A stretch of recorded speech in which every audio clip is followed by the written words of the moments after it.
आतापर्यंत आपण पाहिलं, मानसी माईंना घेऊन आश्रमात गेली होती. आश्रमात गेल्यानंतर योगेश वकिलांचा मानसीला फोन आला होता. योगेश वकील कोणत्या तरी वीरेन चौधरीबाबत मानसीला सांगत होते. वीरेन चौधरीचं नाव ऐकून मानसीला भीती वाटली होती. तेवढ्यात स्वराच्या शाळेतून फोन आला आणि मानसी तिला घेऊन घरी आली. स्वराचं मानसीवर चिडचिड करणं सुरू होतं. आता पाहूया पुढं. हे जीवन सुंदर आहे, भाग 5. माईंनी समजावून सांगितल्यावर स्वराची चिडचिड मात्र कमी झाली. मानसीसोबत बोलण्यासाठी स्वरा तिच्याजवळ एकदा दोनदा येऊन गेली, पण मानसी कामात होती आणि तिनं जाणीवपूर्वक स्वराकडं दुर्लक्ष केलं होतं. संध्याकाळी राघव घरी आल्यावर मात्र स्वरा एकदम आनंदित झाली होती. राघवसोबत तिची बडबड सुरू होती. शाळेतल्या गोष्टी सांगत ती राघवच्या मागं करत होती. मानसीनं रात्रीच्या जेवणाला सगळा स्वयंपाक स्वराच्या आवडीचा केला होता. डायनिंग टेबलवर आवडीचे पदार्थ बघून खरं तर मानसीला आनंदानं एक मिठी मारावी वाटली. तिनं मानसीकडे पाहिलं, पण मनातला विचार झटकून ती राघवसोबत बोलत जेवली.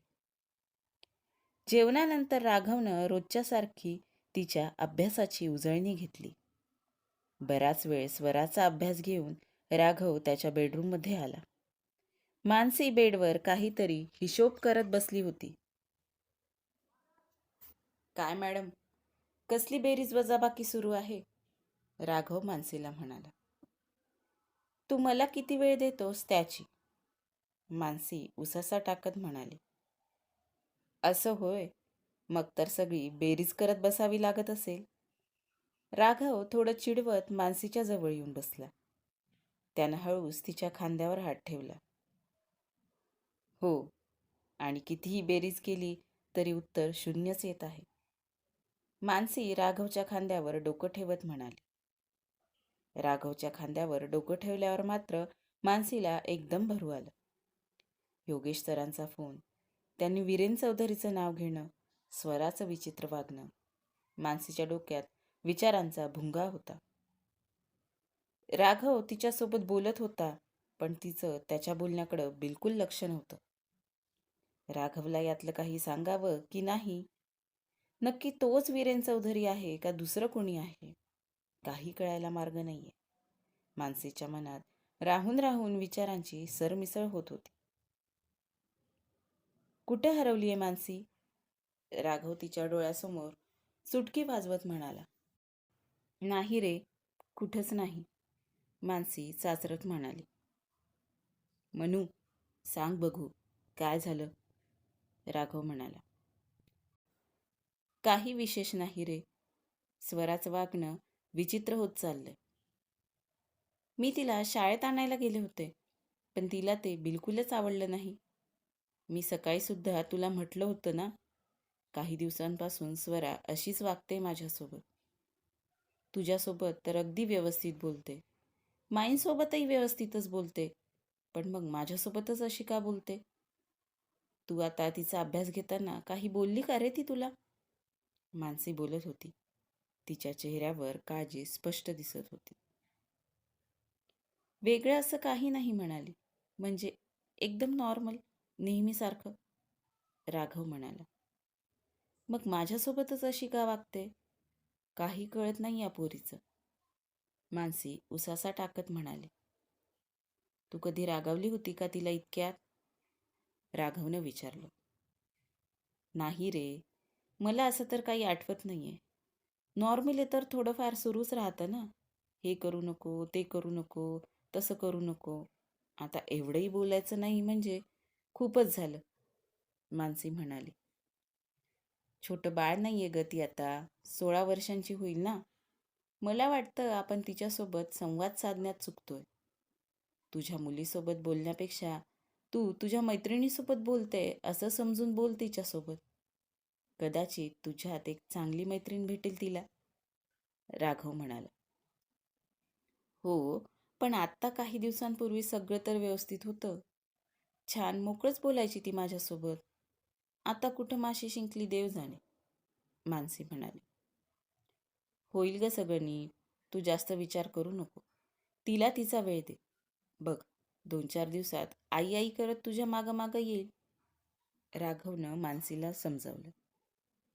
हो, मानसीनं त्यावर होकार भरला. स्वराचं काही नाही रे, आपलीच पोर. आला असेल कशाचा राग, जाईल 2 दिवसात. पण जे नवीन संकट तोंड उघडून बसलंय, त्याचं काय करावं तेच कळत नाहीये. मानसी स्वतःच्याच विचारात होती. तिच्या चेहऱ्यावर काळजी स्पष्ट दिसत होती. मनू, अगं किती विचार करशील? राघव परत मानसीला म्हणाला. कुठं? काय?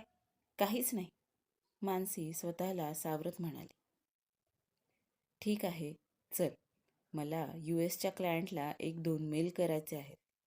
तेवढे पटकन करून घेतो. राघव बोलला आणि लॅपटॉप काढून काम करत बसला. मानसीचं मन चलबिचल होत होतं. तिनं पुस्तकांच्या रॅकमधून एक कादंबरी काढली आणि ती वाचत पडली. मन अस्थिर असल्यावर वाचन करायची सवय होती तिला. वाचताना अगदी देहभान हरवून ती वाचनात गुंग होऊन जायची.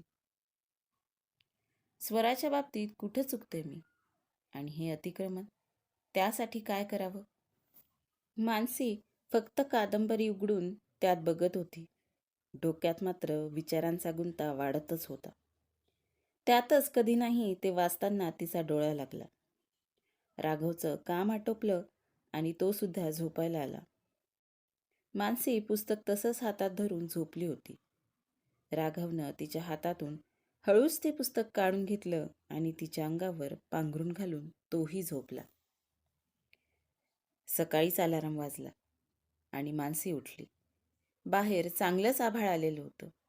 सकाळीच वातावरणात एक विचित्र मरगळ जाणवत होती. तिचं रोजच्या सवयीप्रमाणे सगळं आवरून झालं. स्वराला उठवायला ती तिच्या रूममध्ये गेली. तिनं स्वराला फक्त एक आवाज दिला आणि बाहेर निघून आली. स्वरा उठली. तिनं तिचं आवरलं. नाश्ता करायला सगळेजण डायनिंग टेबलवर बसले होते. स्वराच्या प्लेटमध्ये ब्रेड, बटर, जॅम होतं. ते पाहून स्वराला आश्चर्याचा धक्का बसला. अगं काय ते कोरडे ब्रेड आणि ती लाल चटणी खात बसली? घे, जरा वडा सांबार खाऊन बघ. अशा पावसाळी वातावरणात तर गरम गरम वडे किती मस्त लागतात, माई म्हणाल्या. नकोय मला ते. आणि आजी, याला चटणी नाही जॅम म्हणतात, स्वरा म्हणाली. हो, मोठं कौतुकाचं ते जॅम का फॅम, तूच खा. माईंचं आणि स्वराचं रोजच्यासारखं लुटूपुटूचं शाब्दिक युद्ध सुरू होतं.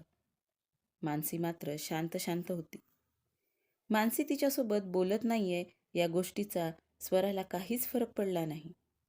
स्वराची शाळेची सगळी तयारी झाली होती. गीताना तिचा डब्बा दिला होता. स्वरा शाळेत जायला निघणार इतक्यात मुसळधार पाऊस सुरू झाला.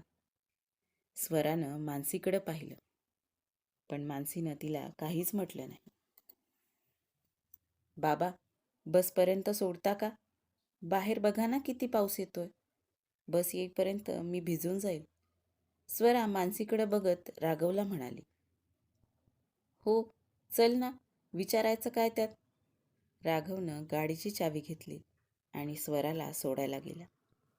बस येईपर्यंत त्यानं स्वराजवळून मानसीसोबतच्या बोल्याबद्दल जाणून घेण्याचा प्रयत्न केला, पण स्वरानं त्याला नीट काही उत्तर दिलं नाही. स्वराला स्कूल बसमध्ये बसवून तो घरी आला. मानसी माईंना औषध देत होती. इतक्यात तिचा फोन वाजला. हां आशाताई, बोला. काय?